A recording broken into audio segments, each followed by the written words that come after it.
I love Donald Trump. Is he perfect? No.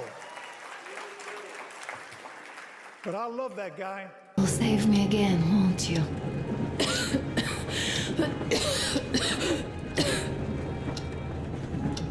Artyom, please. Stop torturing yourself. It hurts to even look at you. You and Dad too. It's not your dream, and not his belief in the occupying forces. It's just fate. A stupid piece of cloth in the wind. Rotten concrete. An idiotic ammo dump.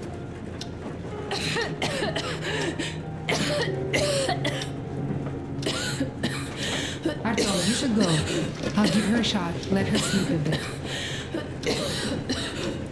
This is my sad duty to inform you that one of our passengers sadly passed away last night. Tragic as it is, it was due to natural causes, we believe, and also whatever health issues he was struggling with. I'm told by the doctor they're not infectious, so the ship is safe when it comes to that. Wherever we might go, winter is coming, and getting the Aurora stuck in snow is what?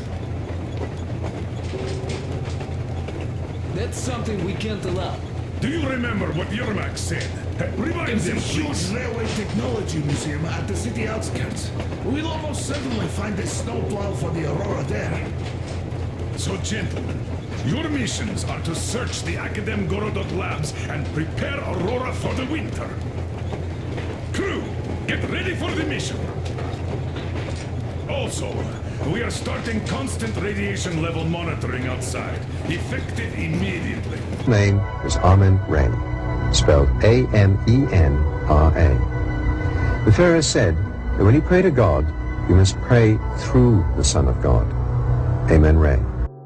So radium was the element that was discovered by Madame Curie, and its chemistry is very similar to that of barium, except that it is radioactive. The cruise ship MV Hondius is docked off the West African nation of Cape Verde, officials revoking permission for passengers to disembark. The ship set sail from Argentina more than 4 weeks ago, promising its 150 passengers a journey to several exotic places, culminating in Antarctica. Now, passengers are stuck on the ship. Medical investigators believe 3 passengers have died from the hantavirus. 3 other cases are suspected. Hantavirus is a rare respiratory disease that can kill up to 50% of those infected. It's the same illness that killed actor Gene Hackman's wife last year. Trump won! Trump won! Trump won! Trump wins! Trump wins! Trump wins! They lose! They lose! They lose! And here are the locals. Reminds one of that execution pit in Moscow, doesn't it? Execution pit again. I wonder if they were called spies too. This way! The station's nearby! Which station is it? Which? It's Prospect, of course! Just one section to the Institute. We're close, Artyom. Wait! All clear. Come on! Wait, you said you were close. But why do you need the Institute? You are persistent. We're on a mission, but that's all I can tell. Mission to the Institute? But there's no more green stuff left there. Green stuff? What's that? You don't know? Wait, which station are you from? Hear about this one? We may now know what the green sludge was that came oozing out of manholes and sewers and into the city streets and sidewalks. What was that stuff? Take a look at this now viral video posted by Dan Pantello on X. It shows the green slimy goo near the World Trade Center. No, it's not the Green Goblin, Teenage Mutant Ninja Turtles, or even Slimer. On the 20th of April, 1902, after years of hard work, Marie and Pierre Curie successfully isolated a brand new element, radium. It was thought at the time that this new material might have all kinds of beneficial properties, and so radium was swiftly incorporated into a huge range of products. Everything from makeup to ceramics to health tonics and jewellery. What wasn't understood at this time was that radium was, in fact, quite deadly. The popularity of radium shortly after its discovery cannot be overstated.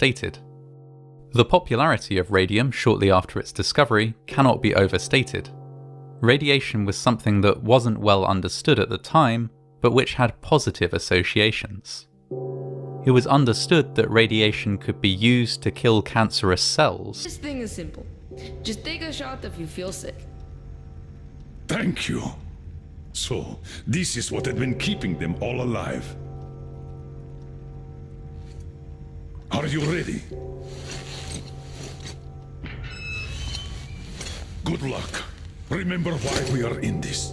The life of my daughter, your wife, is in your hands now. Now go.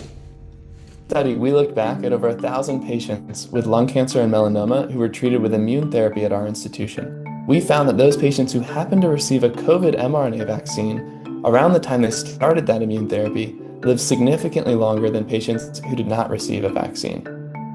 What we found is that COVID mRNA vaccines act like a siren to activate the immune system throughout the body. One of the problems with immune therapy is that it only works in patients whose immune systems are already able to kill their cancer. What we found is that the COVID mRNA vaccine can reprogram immune systems to kill cancer in a way that allows immune therapy to work more effectively. This data is incredibly exciting because it suggests that mRNA vaccines, even those that are widely available, might be used as a tool to reprogram patients' immune systems to kill cancer. But even though the data is promising, we must validate this in a phase 3 clinical trial before we apply these results in clinic, and that's exactly what our next step is. And held him tight. But instead of saying thank you, that snake gave her a vicious bite. Take me in, O tender woman. Take me in, for heaven's sake. Take me in, O tender woman, sighed the vicious snake. I have saved you, cried the woman, and you've bitten me, heavens why? You know your bite is poisonous, and now I'm going to die. Oh, shut up, silly woman, said the reptile with a grin. You knew damn well I was a snake before you took me in.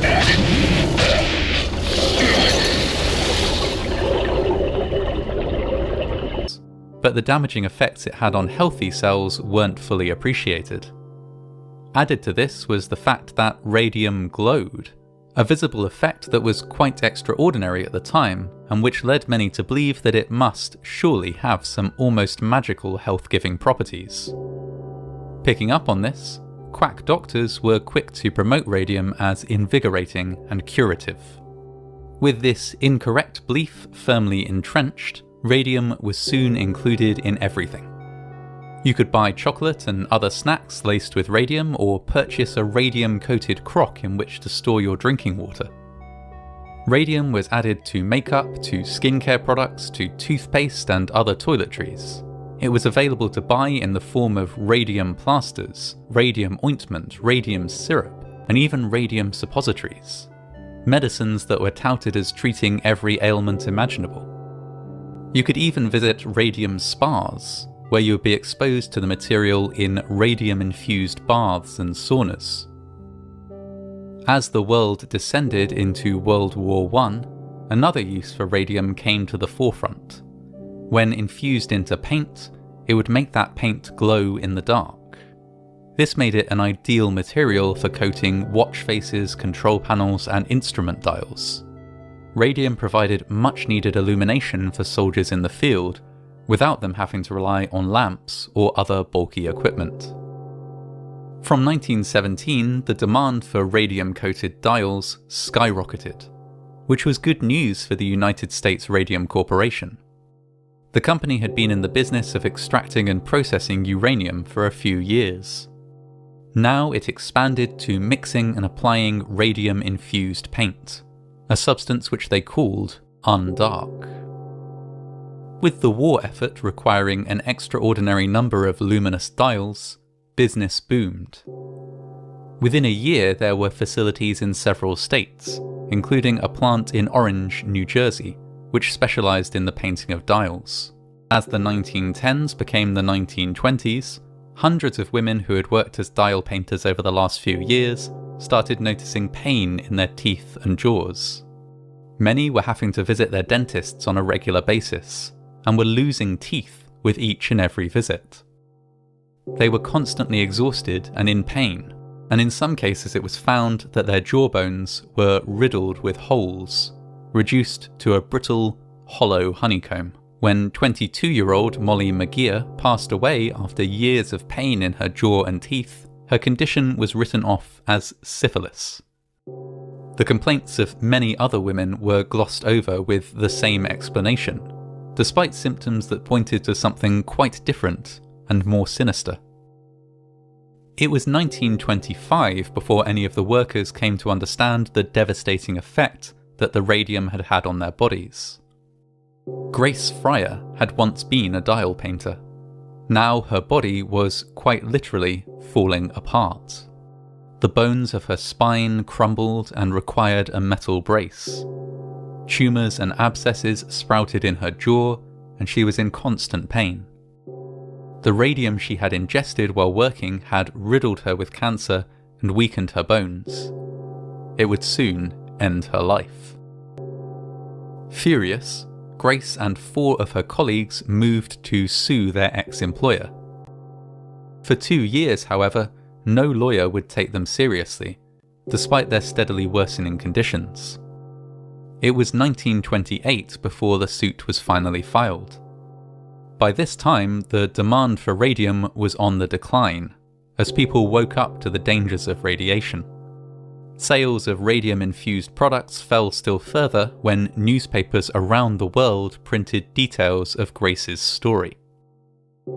The United States Radium Corporation did everything it could to avoid responsibility, including using a range of delaying tactics to draw out the suit in the hope that Grace and her colleagues would die before it could be resolved.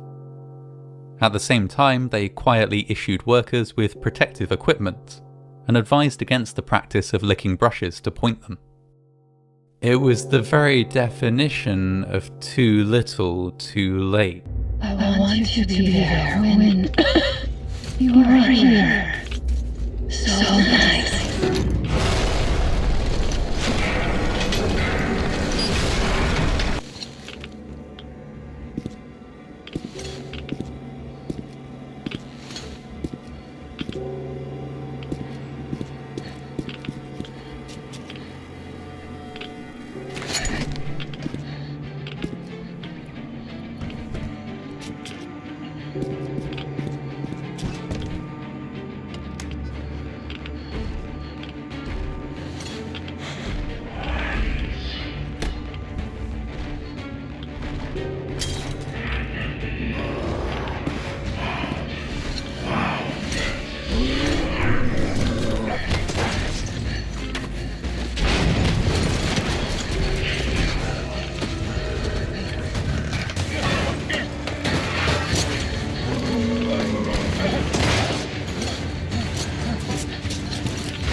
I love him.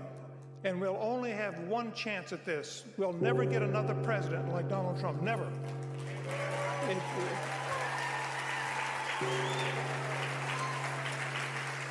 And that's why it's important that we do everything that we can to try to get him reelected.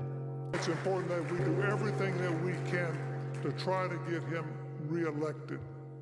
Rallies and positive poll numbers are not going to win this election. It's going to be God.